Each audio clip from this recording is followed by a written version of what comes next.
Hi, this is Ian Coleman from PIA-First. This is a video report on the FX majors for the week 30th of April. What we're looking to do is to first review the dollar index, then go to the FX majors, breaking down longer time frames to highlight basically what we're looking for in this coming week. So first, the dollar index obviously drives most of the dollar majors. Monthly chart highlights the last 4.5 months, if you like, of mixed volatile trading as we're holding inside this monthly Ishimoku cloud. Resistance to note here is 93.14, which is the cloud top. The weekly chart, we can see that the last move to the downside was in a bearish Elliott wave formation. We've completed the first five-wave pattern, bearish five-wave pattern, and we're now assessed as being in this this corrective move to the upside. Now we've got trendline resistance coming in at 96.08, and then we've got our 50% pullback level of this sell-off located at 96, the figure. So this area here is really our sort of medium to long-term target, obviously just spiking through and breaking through this high from November 2017. If we go to the daily chart, a bit more of a bearish outlook on the daily chart for this week. So that was that last leg that we saw to the downside. We're now pushing higher in this corrective formation. We have stalled and seen a reversal on Friday at the trendline resistance, which comes in around about 91.85. However, the strength of this last rally would look for dips really to be limited this week. 90.88 is obviously quite a pivotal point. That's the last swing high, so it was resistance. It now becomes support. But we're looking to buy into dollar dips, and we're looking actually for the next move to move towards this Fibonacci confluence area around about 92.49. So that's a 61.8% pullback of this move, and then it's a 161.8% extension of this move. And we think that's going to be quite a critical target level, if you like, for the dollar index this week. So breaking that bias down into the FX majors, if we're looking to buy dollar dips, then we should be looking to sell euro rallies, or euro dollar rallies, I should say. So the monthly chart, we can see a rejection. We're in a corrective channel formation. We see a rejection, quite a strong rejection of the 38.2% pullback level at 125.22. Weekly chart, wedge formation.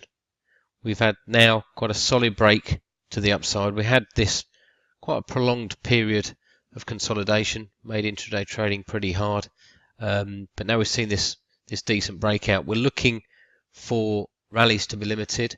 The most we would expect to the upside this week is a retest of the breakout level, which is around about, let's just move that up one. It's going to be around about 123.40.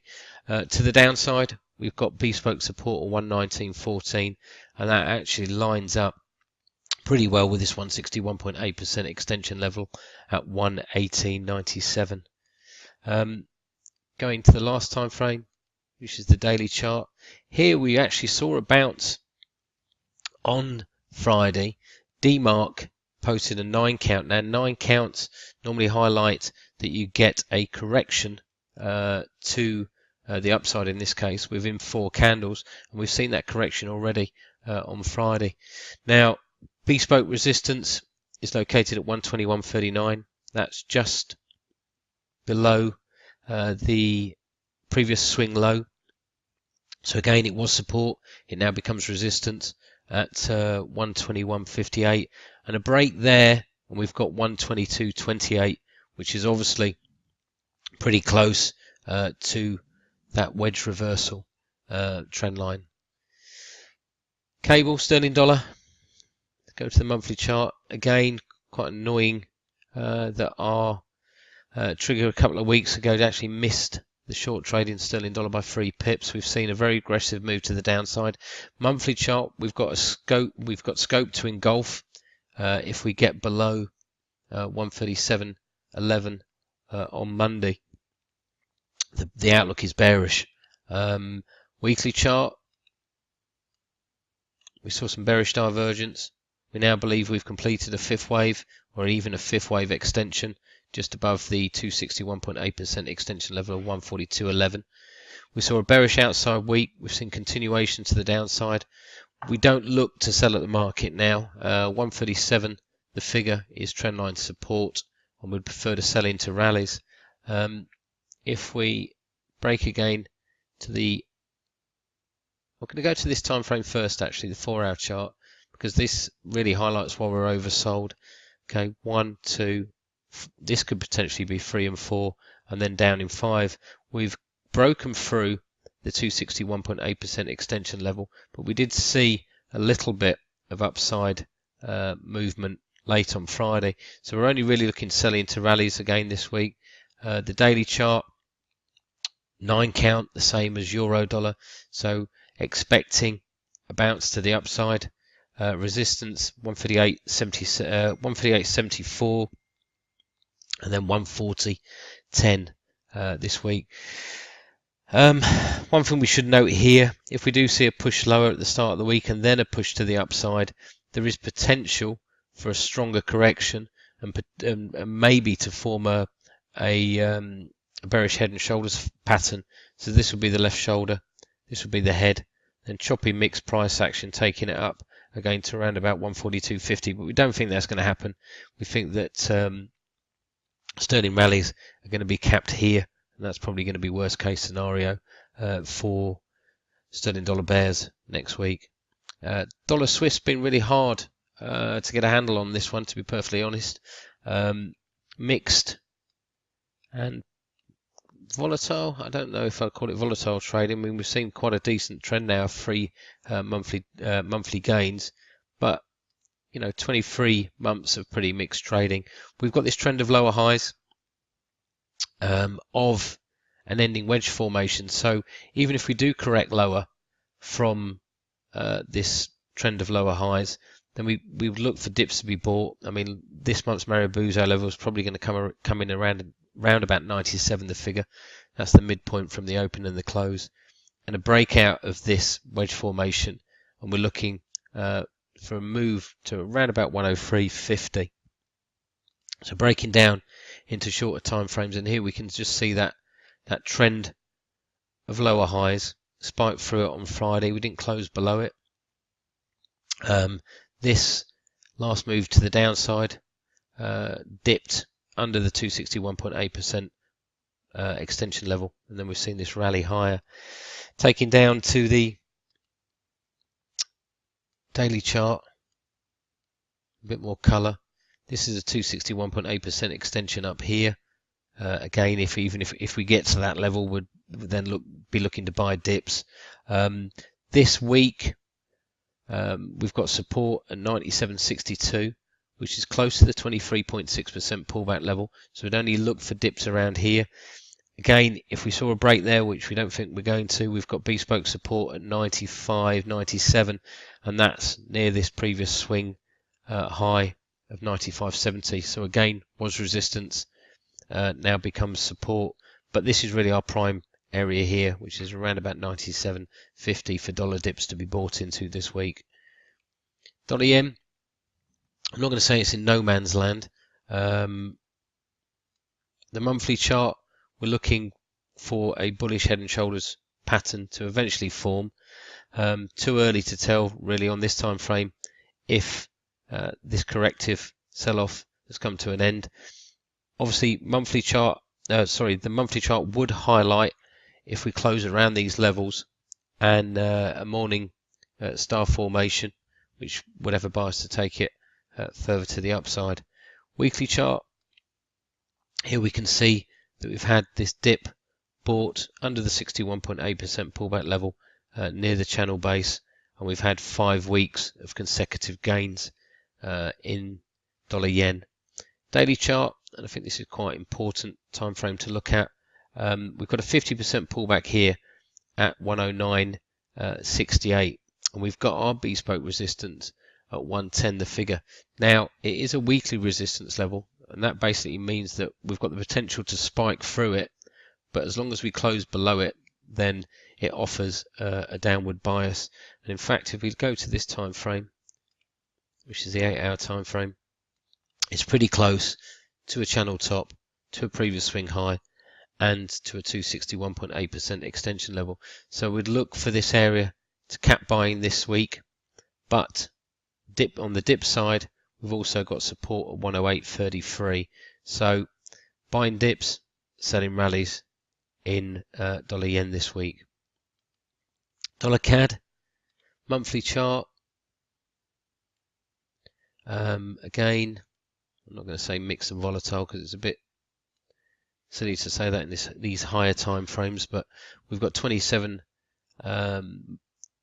months of mixed results, and that's made this ending wedge formation that has a eventual bias to break to the upside. The weekly chart just shows you that wedge in a little bit more detail. We've got some trendline resistance coming in at 131.40. There's really no clear indication that this upside rally is coming to an end. The daily chart shows the last move in 5 waves, then down in 3 waves. Again, finding buyers breaking the channel formation to the upside and finding buyers near the 61.8% pullback level. Now, we saw a correction lower as that dollar index hit that channel top on Friday. But again, we're looking for that to be pretty limited. And the 4-hour chart highlights some trendline support at 127.87 at the beginning of next week. We've got bespoke support at 127.73, and then we've got this 38.2% pullback level around about 127.54. So again, looking for this zone to catch a bid again next week and for buyers to return. Aussie dollar. Let's go to the monthly chart first. In a huge expanding wedge formation, this area has been pretty pivotal. We've seen a rejection of gains into the Ishimoku cloud, and we're looking for an eventual bias an eventual break to the downside. Obviously here, again, we've been consolidating, if you like, or slight consolidating up for the last 31 months. The weekly chart highlights Aussie dollar breaking the wedge formation to the downside. Okay, reverse trendline resistance this week is going to be at 76.40. Okay, so a potential for a retest before moving lower. Believe it or not, the downside target for this wedge breakout is 68.26, which is the start of the wedge. In fact, we're just going to put a Fibonacci extension level, if I can find it, on this chart, just to see if we get a 423.6% extension, or where the 423% extension is, which is just below here. Commodity currencies have a tendency to push through the 261.8% extension level and move down to 423.6. Obviously here we've got 75.13, which is pretty close to last week's bearish price action. So daily chart, and we can see basically while we've bounced late on Friday, okay, 76.40 is the resistance level for this week. So 76.40, 76.40. So we're marrying up with our bespoke resistance and our trend line or reverse trend line resistance of that wedge breakout. 76.40 looking to sell, and then obviously 75.13 area, 75 the figure, will be the downside target. In fact, just to show this time frame, we broke the wedge formation to the downside very quickly, made the target level. We could just see a bounce off this 161.8% extension, as long as 76.40 or as long as 76.53, I should say, doesn't get broken, then this trend of lower lows and lower highs remains intact, and the downside bias remains intact. Euro sterling, just going to go to the weekly chart, because this is the most interesting, if you like, of all the time frames. Here we've got a 161.8% extension level at 83.01, okay, and that is from this first wave. Now the reason I'm highlighting that is because we've got our monthly bespoke support located at 83.14, and we've also got these areas here which used to be support. So this area, sort of 83, the figure 83.50 is our long-term target area for Euro sterling. So we are long-term bears, and we do see this as being a short-term recovery. Here is the 4-hour chart. We can see quite an impulsive move to the upside, then this correction lower.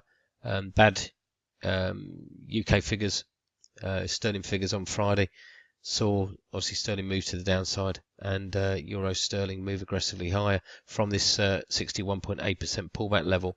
We're looking for this move to be corrective, okay, and we're actually looking for it to be an ABCD formation. Now we are long at 87.14. We've got a stop now pulled in quite close, but we're only looking for an ABCD formation up towards 61.8% pullback level, and maybe a spike through to 88.53. And if you note here what I've put on the chart, we've got a 13 count there on the daily chart, and that highlighted a low. It's a demark exhaustion count, and we've also just posted a 13 count on the 4-hour chart, so limited upside, but there is still scope for buying at the beginning of the week. Euro yen, still one of my favourite pairs, if you like, to concentrate on. Bearish outside month. Marubozu level was located at 32.76, which is the midpoint from the open and the close, and it acts as resistance. We actually made a high of 133.48, so we did spike through that level, but as long as we close the month below that Marubozu level, then that Marubozu level is regarded to still be intact. The weekly chart, where are you? And again, this is sort of probably our favoured time frame, if you like, in this major currency pair. We've seen a bounce near to 129, the figure. We've then seen this rejection. This is the most important factor here. The 261.8% extension level is located at 115.14, and that's very close to this previous swing low, and that is our medium to long term, I suppose, target level. Also, just note here, 123.70, the 161.8% extension level, pivotal. So we are expecting, a bounce, a corrective bounce around that level. If we go to the daily chart, here we can see that we've rejected levels close to the 50% pullback level at 133.20. Had a decent sell-off. Now Friday, there was an intraday 13 count again on DMARC. I think it was 4 hours, and we couldn't sort of sustain the move to the downside. So I still think that this currency pair offers quite a decent short entry, just bouncing into small rallies, if you like, going into the beginning of this week. Very important factor is the trendline support coming in around about 130, the figure, and that's going to be highlighted when we go down to this shorter time frame. So the shorter time frame here, I believe that we're going to form a bearish head and shoulders pattern. So this is the left shoulder, this is the head. Now bespoke resistance is located at 132.50, and selling into that minor rally really offers quite decent risk reward this week. A break of the neckline, let's just see what level that comes in at the moment. Okay, around about 131.87, and the measured move target is 130.20. Now if we go back to our daily chart, that's near that trend, very close to that trend line support, and in fact we just moved it up on days, if you like, then it's going to get closer and closer. So the bias this week is to sell into mild rallies in euro yen and focusing on that 130.20 130 area. Okay, thanks guys. I hope you enjoyed the medium term video analysis, and we'll see you next week with another update. Thank you.